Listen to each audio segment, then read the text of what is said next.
بە پیاوی بڕیارە قورسەکانی ئەمریکا لە عێراق و سووریا دادەنرێت. دەفتەرەکەی دەستی پڕە لە زانیاری نهێنی و تایبەت ماوەیەک لە کوردستان ژیاوە و ئاگاداری ڕووداوەکانی ناوخۆی هەرێمی کوردستان بووە. لەگەڵمان بن دیوە شارەوە و نهێنیەکانی برێت مەکگۆرک ئاشکرا دەکەین. لە ساڵی 1973 لە دایک و باوکێکی مامۆستا لە ویلایەتی پەنسیلڤینیا لەدایک بووە. لە تەمەنی 23 ساڵیدا زانکۆی تەواو کردووە و دواتر بڕوانامەی دکتۆرای لە یاسا هێناوە. وەک پارێزەر کاری کردووە، وەک پرۆفیسۆر وانەی وتوۆتەوە. یەکەم کاری دیبلۆماتی دەگەڕێتەوە بۆ ساڵی 2004. ئەو کات وەک ڕاوێژکاری یاسایی و یاریدەدەری باڵوێزی ئەمریکا لە عێراق دەستی بەکار کرد. لێرەوە هەنگاوەکانی دەست پێکرد. پۆستی بەڕێوەبەری کاروباری عێراقی لە ئەنجومەنی ئاسایشی نەتەوەی ئەمریکا وەرگرت. وەک یاریدەدەری تایبەتی سەرۆکی ئەمریکا بۆ کاروباری عێراق و ئەفغانستان دیاری کرا. لە ئیدارەی جۆرج بۆشدا لە ساڵی 2007 لەسەر پێشنیازی مەکگۆرک چوارچێوەی گفتوگۆی استراتیژی ئەمریکا لەگەڵ عێراقدا ڕێژرا. ساڵی 2009 لە ئیدارەی ئۆبامادا مەکگۆرک پۆستەکەی بەرز کرایەوە و کرا بە ڕاوێژکاری باڵای سەرۆک و باڵوێزی ئەمریکا لە عێراق. ساڵی 2013 کرا بە یاریدەدەری وەزیری دەرەوە بۆ کاروباری عێراق و ئێران.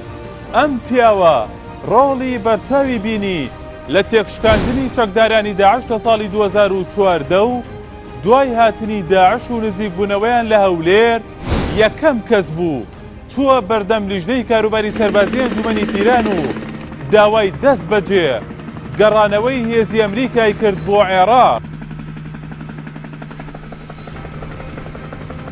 لەسەر پێشنیازی مەکگۆرک هێزی هاوپەیمانان دژی داعش دروست کرا و 63 وڵات بەشداریان تێدا کردو. دواتر مەکگۆرک کرا بە نێردەی تایبەتی ئەمریکا بۆ سەرۆکایەتی هێزی هاوپەیمانان دژی داعش.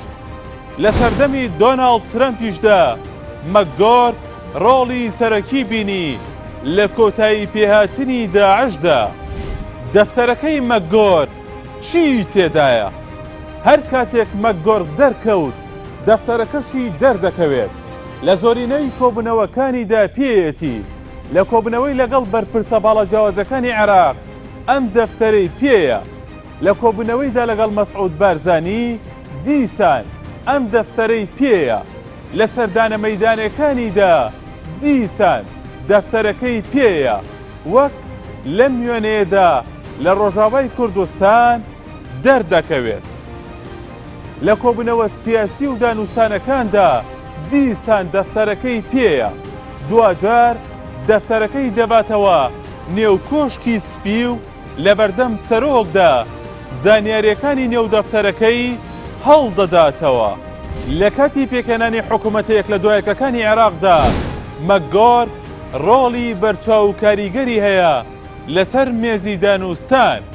بە درێژایی ماوەی کارکردنی لەسەر مەلەفی عێراق و سووریا مەکگۆرک یەکجار بە تەواوی تووڕە بووە و کاردانەوەی دیاری هەبووە. ئەویشە و کاتە بوو کە ترامپ هێزەکانی خۆی لە ڕۆژاوای کوردستان کشاندەوە. بە شێوەیەک تووڕەبوونەکەی مەکگۆرک گەیشتە ئەستی دەستە کارکێشانەوە و لە نامەیەکیشدا ئەو هەنگاوەی ترەمپی بە خیانەت و پشتکردن لە هاوپەیمانەکانیان ناوبرد.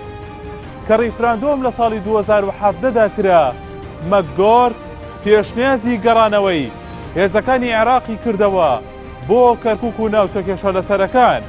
ئەوەش وەک سزای سەرپێچی ئەمریکا دانرا بۆ کوردستان.